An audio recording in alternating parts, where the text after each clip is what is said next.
शुभ प्रभात। समर्पण एक शब्द हमने सुना है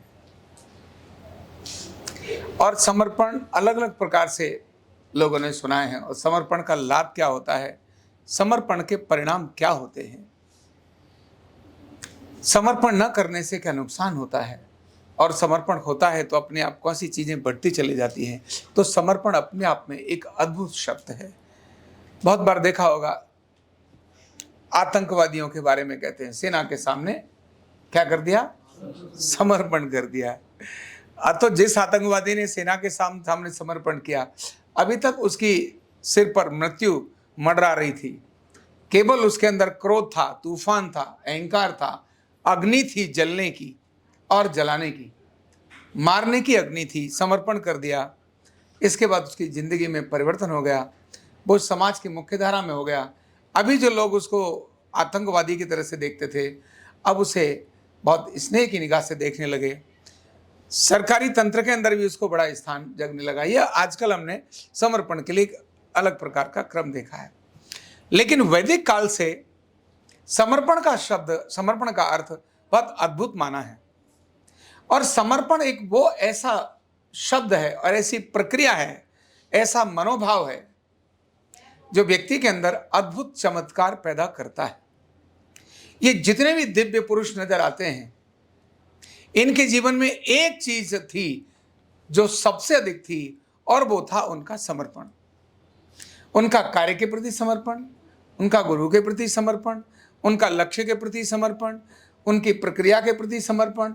और यह जो चंद्रयान जो अभी हमारा चंद्रमा पर उतरा है, यह भी हमारे वैज्ञानिकों के समर्पण भाव के कारण से ही था। तो जितने भी दिव्य पुरुष बने, उन दिव्य पुरुषों के पीछे समर्पण आता है। क्या करता है समर्पण? तो इसका मैं वैज्ञानिक भाव आपको बताता हूं। जैसे व्यक्ति समर्पित होने लगता है या समर्पण अपने को समर्पित करता है, तब उसकी सारी इंद्रियां, सारे सेल्स एक पर्टिकुलर डायरेक्शन में लग जाते हैं, रिसीवर्स बन जाते हैं। एनर्जी को ग्रास्प करने के लिए, रिसीव करने के लिए वो तैयार हो जाते हैं। और जब वो एनर्जी को रिसीव करने लगते हैं तो एनर्जी उनके अंदर स्टोर होने लगती है, और वही एनर्जी धीरे धीरे अपना व्यक्तित्व, अपना कर्तृत्व, अपने परिणाम ये दिखाने लगती है। जैसे ही ये एनर्जी आती है तो इसका जो विपरीत शब्द है वो है अहंकार। जब समर्पण होता है तो अहंकार ऑटोमेटिकली क्या होने लगता है, कम होने लगता है। और जैसे ही अहंकार कम होता है, शक्तियां जागृत होना शुरू होती हैं। और जैसे ही शक्तियां जागृत होती हैं, व्यक्ति ने कभी पढ़ा नहीं, वो उसको स्मरण होने लगता है। बोला किसी ने होगा, वह विचार उसके मुंह से उद्गत होने लगते हैं।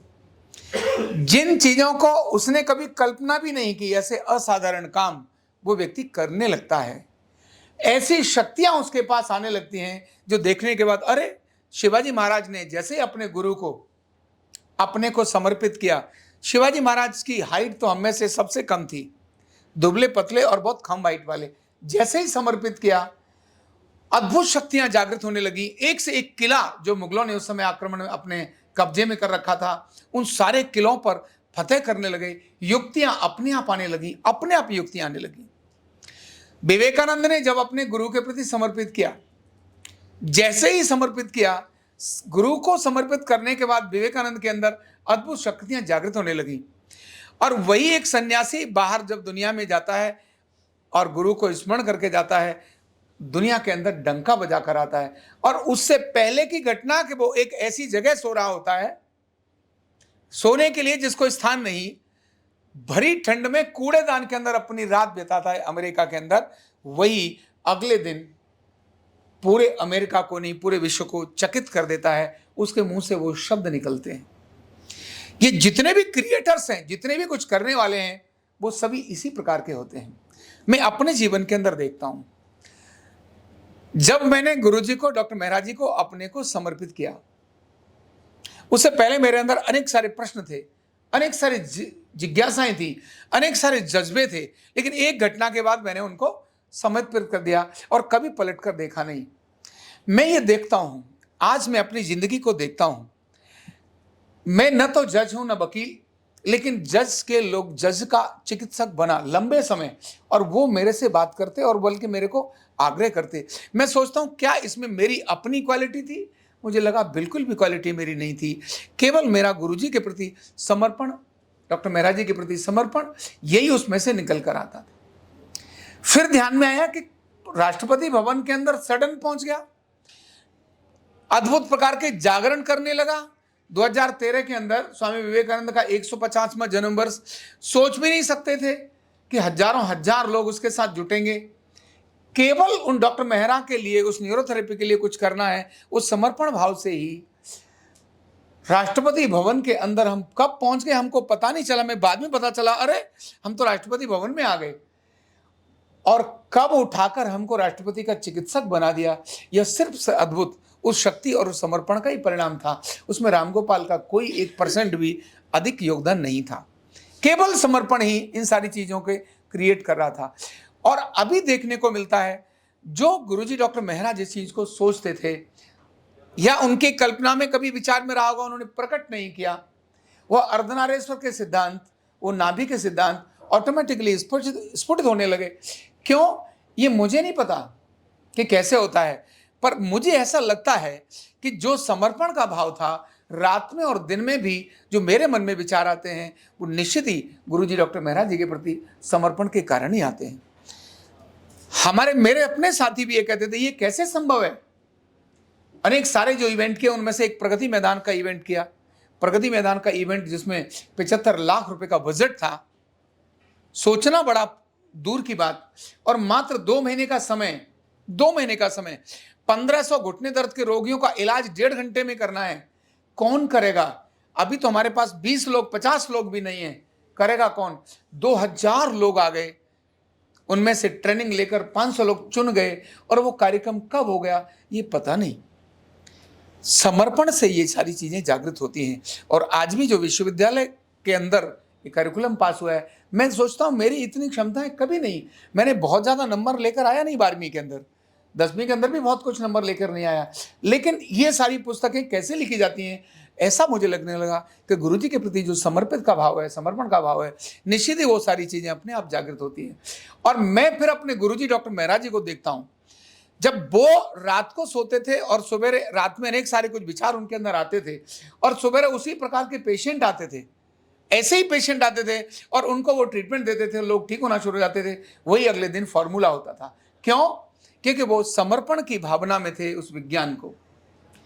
तो कोई व्यक्ति किसी भी काम के प्रति समर्पित हो, किसी विज्ञान के प्रति समर्पित हो, किसी उद्देश्य के प्रति समर्पित हो, केवल समर्पित होने से वो सारी आंतरिक शक्तियां ऑटोमेटिकली जागृत होना शुरू हो जाती हैं।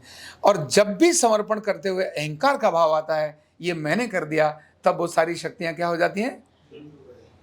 ऐसे अनेक एम्प्लॉइज को मैंने देखा है, सामान्य सा एक बिल्कुल सबसे लो ग्रेड का एम्प्लॉय किसी ऑर्गेनाइजेशन के अंदर आया, और उसने जब अपने मेहनत और समर्पण से काम करना शुरू किया, वो समर्पण से काम करता गया, चीजें डेवलप होती गई, और आप दंग रह जाएंगे। भारत के इतिहास में ऐसे कितने लोग हैं जो वहां के डायरेक्टर बने, वहां के मैनेजर बने, एक विद्यालय का सामान्य सा छात्र उसी विद्यालय का प्रिंसिपल बना, और ऐसे भी अनेक लोग हैं जो उसी संस्थान के सीईओ बने। और गुरु परंपरा में तो बहुत सारी जगहों पर ऐसा है कि झाड़ू लगाने के लिए सबसे पहले नीचे आया था वही उस गुरु साम्राज्य का राजा बना। हम स्वयं सिख अपने जो संप्रदाय है उसके अंदर भी देखते हैं, उस गुरु परंपरा में ऐसे भी लोग हैं जो केवल सेवा करने आए थे, बाद में वही उस संप्रदाय के गुरु बने। केवल समर्पण से वो अद्भुत शक्तियां जागृत होती हैं, केवल समर्पण से। लेकिन समर्पण के लिए सोचना पड़ता है, उस विषय के बारे में देखना पड़ता है। ये समर्पण और डिटेल में क्या होता है मैं फिर किसी दिन बताऊंगा, लेकिन बस समर्पण की एक लाइन ध्यान कर लीजिए। जैसा कहा, उसको क्या करना है यह निश्चित होना चाहिए, कैसे करना है ये अपने दिमाग की प्रक्रिया जब चलना शुरू हो जाती है, यही समर्पण होता है। क्या करना है, बस कैसे करना है वो हम अपनी प्रक्रिया से लेकर के जाएं और उसको सिरे पर चढ़ाते चले जाएं, एक से एक सिरे पर चढ़ाते चले जाएं और भटके नहीं। यही समर्पण होता है।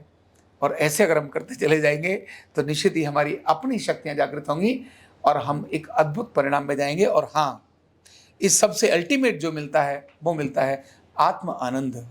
क्या मिलता है? और जब काम करने में आपको आनंद मिलना शुरू हो जाए, ध्यान करना, आपका समर्पण उन्नत होता चला जा रहा है। जब काम करने में आपको आत्मानंद नहीं मिल रहा है, समझना आपका समर्पण उस काम के लिए नहीं है। लड़की को ससुराल में आत्मानंद मिलने लगे, समझना वो लड़की ससुराल के प्रति समर्पित है। एम्प्लॉय को जब काम में आत्मानंद मिलने लगे, समझना वह काम के प्रति समर्पित है। छात्र को जब अध्ययन में आत्मानंद मिलने लगे, समझना वह छात्र अध्ययन के प्रति समर्पित है। तो आत्म आनंद इसकी अद्भुत कसौटी है। ये अभी अभी इसी पल मेरे दिमाग में आया। आखिर वो क्या है जिसे मैं बोलूं, तो वो है आत्म आनंद।